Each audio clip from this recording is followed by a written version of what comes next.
ব্রাহ্মণবাড়িয়ায় সবজিসহ নিত্যপণ্যের দাম কিছুটা কমলেও ক্রেতারা বলছেন দাম এখনো অসহনীয়। এদিকে বিক্রেতাদের দাবি এ সপ্তাহে প্রতি কেজি সবজিতে দাম কমেছে ৫ থেকে ১০ টাকা।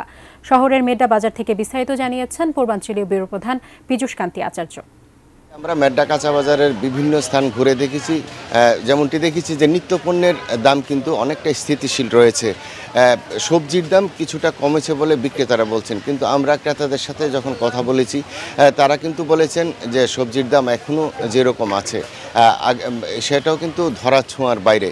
এবং এখানে আমরা দেখেছি যে পেঁয়াজের দাম কিন্তু কিছুটা কমলেও এখনও ১১০ টাকা কেজি দরে বিক্রি হচ্ছে।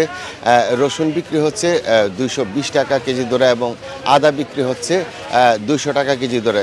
তেমনি প্রতিটি নিত্য পণ্যের দামে কিন্তু ক্রেতাদের দাবিতে তার একটু বেড়েছে, যদিও